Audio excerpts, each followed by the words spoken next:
Jangan lupa subscribe YouTube channel Metro TV News dan jangan lupa nyalakan notifikasinya. Kemudian bagaimana kita menganalisa penyebab banjir yang terjadi di Kalimantan Selatan? Kita akan membahasnya bersama dengan Direktur Jenderal Pengendalian Pencemaran dan Kerusakan Lingkungan KLHK Karliansyah. Selamat pagi Pak Karliansyah. Selamat pagi Mas Parvin. Iya, Pak Karliansyah, ini apakah sudah terpetakan Pak penyebab dari masifnya banjir yang menerjang Kalimantan Selatan dan seberapa besar ini dipengaruhi oleh kerusakan alam di hulu? Ya, jadi dari hasil evaluasi kami ya, itu jelas sekali terlihat ini terjadi masalah anomali cuaca ya dan curah hujan yang sangat tinggi di daerah aliran Sungai Barito. Nah, jadi sebagai gambaran saja, rata-rata curah hujan bulanan Januari 2020 itu 394 mm bulanan.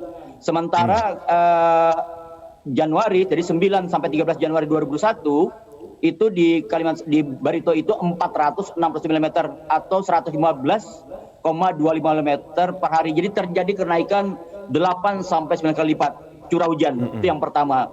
Yang kedua, kalau kita konversi dengan volume air, maka Sungai Barito yang selama ini menerima dalam kondisi normal itu hanya 238 juta meter kubik.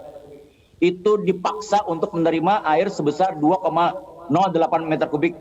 Jadi bayangkan 10 kali lipat dulu. Ini yang menyebabkan banjir ya di Kalsel. Nah, kemudian tadi Anda sampaikan bagaimana tingkat kerusakan lingkungan. Kita melihat, jadi kalau kita lihat di das Barito, jadi kalau Barito ini ada di 4 provinsi, di Kalteng paling besar, kemudian Kalsel, lalu Kaltim dan Kalbar. Di Kalsel ini ada sekitar 1,8 juta hektar di das ininya. Nah, ini yang dalam kondisi berhutan itu hanya sekitar 18,2%, ya, yang berhutan sekali lagi. Nah, kemudian kalau kita lihat wilayahnya, maka yang banjir-banjir ini sekali lagi kan umumnya berada di daerah yang datar, jadi flat gitu ya. Nah, kemudian memang ada beberapa keunikan, misalnya kalau yang tadi disampaikan di Barabai itu adalah pertemuan dari dua sungai. Dua sungai kondisinya juga pada tikuk lereng gitu ya, numpuk akumulasi lalu menuju daerah yang tadi yang datar. Tidak bisa air menetap di situ begitu. Penyebab lainnya Pak, apakah ada juga indikasi seperti penggundulan hutan ataupun juga penyebab lain yang akhirnya menyebabkan aliran sungai tersebut juga akhirnya terganggu? Ya, kalau kita cermati lebih dalam, memang tutupan lahan di sebagian besar das Barito ini sekali lagi itu kan perkebunan kering campuran. Jadi macam-macam gitu ya, ada juga sawah gitu ya. Nah, kemudian khusus tadi disampaikan juga di Kabupaten Banjar itu di bagian tengah memang ada tambang. Jadi artinya kontribusi sedimentasi ini juga ada pengaruhnya di situ gitu ya. Nah, kalau kita cermati lebih dalam lagi khusus untuk Kalsel yang saya sampaikan, maka memang terbukti bahwa 2 kabupaten kota yang tidak atau yang bebas dari banjir itu adalah Kabupaten Tabalong dan Kota Baru, itu yang memang memiliki indeks kualitas tutupan lahannya di atas 55%. Jadi ternyata dua daerah ini aman dari banjir begitu. Oke, sebagai antisipasi Pak, apakah daerah tersebut merupakan titik kerusakan terbesar atau ada daerah lain yang saat ini dipetakan juga oleh pihak kementerian di Kalimantan Selatan Pak? Ya, jadi sebenarnya teman-teman pemerintah Provinsi Kalimantan sudah mempetakan ya pada saat mereka menyiapkan untuk penyusunan RT RWP provinsi, itu memang daerah-daerah ini sudah terindikasi daerah yang rawan banjir, karena tadi saya katakan ini daerah datar gitu ya, lalu pertemuan antara dua sungai. Jadi tadi kalau misalnya ada air yang masuk ya itulah menjadi daerah pusat genangan begitu ya, pusat banjir gitu. Oke, kemudian bagaimana langkah pengamanan lebih lanjut dengan pemerintah daerah untuk bisa mengawasi adanya kerusakan alam di sana dan potensi daerah yang lain yang bisa dikatakan sebagai warning alarm tentunya? Iya, jadi tentu dari data yang ada kami akan segera koordinasi dengan teman-teman provinsi. Pertama tentu kita ingin pemerintah provinsi ya perhatian khusus bagaimmana caranya pasokan air di daerah hulu ini bisa dikurangin. Jadi misalnya membuat bendungan, dam gitu ya. Jadi ini pasokan ini bisa di hulu ini dikurangin. Yang kedua tentu bagaimana bangunan-bangunan penahan air. Jadi sumur resapan misalnya di Galik Plak itu juga dibangun ya. Jadi terkait lagi dengan untuk konservasi air. Nah, yang tidak kalah pentingnya tadi Anda sampaikan early warning system. Jadi kalau di teman-teman di Universitas Diponegoro, Semarang itu mereka punya namanya kalender rock. Dia tahu persis kapan ini akan terjadi, maka masa sudah dilatih untuk bagaimana menghindari ini menghindari korban begitu ya.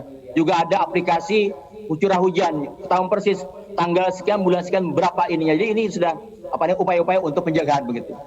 Oke, Pak Karyansyah, adakah laporan yang masuk ke kementerian terkait dengan adanya dugaan pihak-pihak yang secara pidana di sini bisa dikatakan terbukti melakukan pelanggaran dalam segi perusakan alam? Ya, ini masih harus perlu kajian ya, karena yang kita lihat selama ini kan tadi kondisinya tertutup dengan air. Kita lihat data yang ada tadi sumbernya adalah curah hujan, kemudian volume air yang sangat besar, didukung oleh tadi kemampuan daya tampung sungai sudah tidak memadai lagi karena jaringan tata airnya ini sudah terganggu. Maka apa yang kita alami di Kalsel ini tadi faktor-faktor itu yang sangat menentukan. Nah, kami belum bisa mendalami lebih jauh bagaimana kontribusi penyebab yang lain. Tadi saya sampaikan di Kabupaten Banjar misalnya memang ada tambang.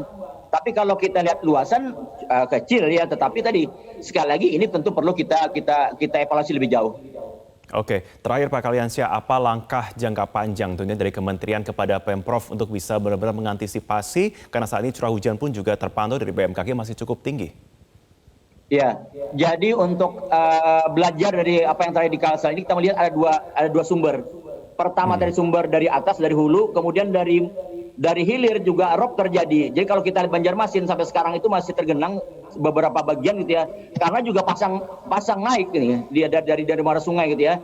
Nah, jadi ada beberapa langkah yang harus kita lakukan. Yang pertama tentu sekali lagi tadi bagaimana kita upaya menahan sungai air di daerah hulu, lalu melakukan rehabilitasi daerah-daerah kritis ya, segera kita hijaukan. Tapi ini jangka panjang tentu tidak bisa dilihat hasilnya dalam 3-4 tahun, tapi tentu 6-10 tahun ke depan baru terlihat hasilnya gitu ya.